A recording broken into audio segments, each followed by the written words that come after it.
سیاست او جمهوریت باندې یو بدنما داغ دی او دا دوی هغه کنټینر نه چې سلسله شروع شوې ده ما هغه سلسله جاري ده په اسمبلی کې دننه او اسمبلی نه بهر او دا پرون چې کوم د مسلم لیگ داسې رهنما سره چې هغه ممبر قومي اسمبلی او سېنیټرانو یو پکې د سابق وزیر اعظم نو دوی سره داسې واقعیا کول دا خو ګوندګردي ده او دوی د قوم تقسیمول غواړي دوی د قوم کې خانجنګي پیدا کول غواړي او دا زما په خیال جمهوریت لپاره هم ښه نه ده او په راتلونکي وخت کې به داسې حالات نور زیات مزید خراب شي چې د هغې نتیجه به ښه نه د جمهوریت لپاره او د ملک لپاره یو سیټ دوی پیل نو د هغې باندې اوس دوی دم را هغه وکړو رد عمل وکړو چې څوک برداشت کولو ته تیار نه دي څوک د اپوزیشن برداشت کوي نه اوس کوم چې ووټ آف کانفیډنس یې واخیسته نو زما په خیال د دې خو ضرورت ونه دا خو د هغې په جبر او په زور باندې کسان یو طرف ته خو وایي چې دا هغه دي دا چې چا ووټ خرڅ کړی وي چې دا ووټ خرڅ کړی دوی او دوی د هغې قابل نه دي او بیا په سبا د هغوی نه ووټ اخلي نو د دې خو دا خواصې یو ټکوسله وه د دې څه هغه نشته مونږ نه دا منو چې دا د دې ووټ آف کانفیډنس هغه دی اول خو دا تپوس کوه چې چا د نه ووټ آف کانفیډنس غوښته دی هغې د هم لږ تشریح وشي اوس پکې ممبران چې دي هغوی د هغې دا هغه کوي چې دا اعداد شمار پوره وکړو نو دا ټول سوال یا نشان دی او دا د ده د ورجېدو هغه یو پوړی باندې داسې لاندې راځي او زما په خیال اوس وخت کم دی او انشاءالله تعالی ډېر ژر به په دې ملک کې د دې واحد حال همدا دی چې دوباره الیکشن دی د هغې ممبرانو نه ووټ آف د عدم اعتماد ووټ اخلي چې د چا اوس هغه شانتې حیثیت پاتې نه دی نو پکار دا چې د عوامو نه ووټ واخلي عوام نه دې ووټ واخلي او هغه کې هر چا ته اکثریت ملو شو توقع به نه کوي دغه سره خو بهرحال سبا بیا د پی ډي ایم د سربراهي اجلاس دی هغې کې به د راتلونکي لایحمل لپاره یو منظم پروګرام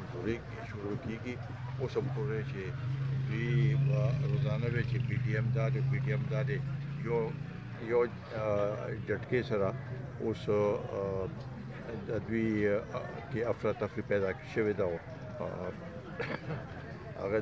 هغه شانتې د توازن خراب شوی دی او د عمران خان چې کوم پرون تقریر کړی دی یا بل ورځ قوم ته تقریر کړی دی دا د یو وزیر اعظم سره حیثیت سره داسې تقریر زما خیال نه دی چې د هغې د وزیر اعظم د حیثیت مطابق نو او ته هغه ادارې ته باندې الزام لګی چې کوم اداره یو انډیپندنت اداره ده هغوی د ورته وایي چې بھائی تاسو په کار چې سپریم کورټ کې ویلې وي چې سیکرټ بیلټ نه او اوپن بیلټ په کار دی هغوی خو هلته د قانون د آئین تشریح کړې وه نو د آئین تشریح د اوس د هغې هغوی ته دا وایي چې بھائی تاسو د آئین خلاف لاړ شئ بهرحال عمده سړی چې دی د چیف الیکشن کمیشن ته د نامزد کرتا ہو او لیډر آف د اپوزیشن نوم ده پیش کړو نو اوس چې چونکې دوی ته دا تشکه ویلا شوه نو څه وایي چې دا سړی ټیک نه دی نو بهرحال دا خو اوس تضادات دي چې وروسته ورځه په دې کې اضافه کېږي او زما په خیال وخت کم دی اوس او انشاءالله تعالی په دې ملک کې به صحیح معنو کې جمهوریت بحالي سینټ الیکشن ته چې په کوم نظر پورې چې د کوم چیرمن انتخاب چې آیا یوسف اسناقلاني صاحب کامیاب شي نو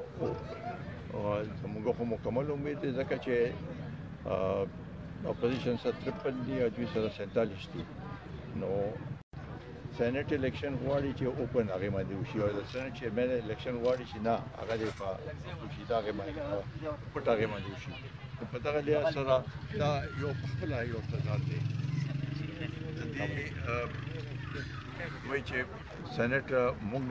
خپل ځان ډېر غکېده چې کوم په سند کې په بلوچستان کې او دلته چې کوم کسان ودرولو دا ټول عرباتیانو له ټیکټ ورکړو داسې کسانو چې هغوی د پارټۍ کې سره تعلق هم نو په خپله دوی دا هارس ټریډینګ والا کې یو د دلته د اپوزیشن ووټونه دوی خراب کړي دي په دغه لحاظ سره نو دا ویل چې یاره زه صفا یم او نور ټول هغه دي چې دا بالکل غلط تاثر دی او اوس وخت راغی چې ان شاء الله تعالی هغه سلیکټډ حکومت نور نشي هغه کې دی او د عوامو صحیح نمائندگان به راځي او د هغوی به حکومت جوړېږي. عمل کې کم سیاست انټروډوس کړی د کالي ګډوډ واټ ټکولو په مستقبل کې دې ته په کم نظر ګورو چې روان الیکشن کېږي ژر نه دا پوره مني که نو هم دغه واټ ټکولو دوی خو له خو په کار ده چې سر نه چې اسمبلی کې او پارلیمنت کې یو ماحول جوړ کړی وي د حکومت او د اپوزیشن ممبرز کې یو ماحول جوړ شوی وي نو سلسله به چلېده خو دغو شورو نه کنځل د هماغه کنټینر والا سلسله اسمبلی ته راغله اوس د اسمبلی نه بهر ته راغله او دې طریقې سره دا هغوی نو خپل هغه د دا نوې پوسټ دی هغوی ته یو داسې لاره وښوله چې دا خو یو صحیح لار نه ده په کار دا دی چې په دې کې زمونږ په اپوزیشن دا هغه دی چې مونږ غواړو چې الیکشن د پرامن طریقې سره وشي او په سیاست کې دی داسې څه چې فیشیش په هغه شی پکې نه او صحیح معنو کې د سیاست کېږي او تنقید د اپوزیشن هغه د فهم دایره کې دننه او دوی له پکار چې یو دایره کې دننه نو بیا به سیاست مخ پر وړاندې ځي یعنی دا حالات به مزید نور خراب شي رکیوجي لکه دا کم سېنات الیکشن یو څه د ګران چې کم جیت وکړ حکومت شکست شو نو آی عمران اخلاقي ډول مستفید کېدل پکار نه موږ کوم دا ډیماند وو چې د مستفید شي ځکه چې په هغې کې د کینډیډیټ ته چې کوم د خاص کینډیډیټ هغه ته ووټ میلاو نه شو هغه کم ووټ میلاو شو اپوزیشن ته زیات ووټ میلاو شو نو دغه یو هغه ووټ اف نو کانفیډنس و په کار دا چې د فوري طور باندې استعفا ورکړې وي او دوباره په ملک کې الیکشن کړی وي دا زموږ مطالبه ده اوس هم موږ وایو چې د ووټ اف کانفیډنس سره دته سهارا نه ملاویږي هم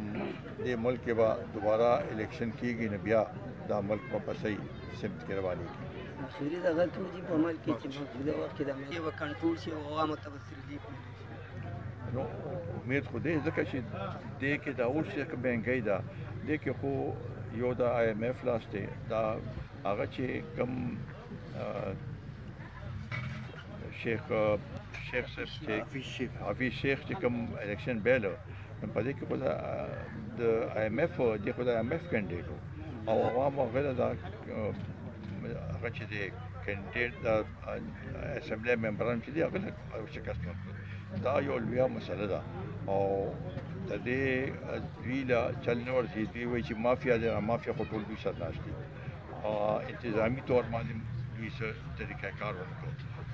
ټول فیصلې غلطې کړې ځکه په دې ملک کې دومره مهنګۍ راغله بجلی نرخ وروسته ورځ زیاتېږي ګیس نرخ زیاتېږي چینو نرخ اوس بیا دوباره د سلو نه واوړېده غوړو نرخ هم زیاتېږي غوړو نرخ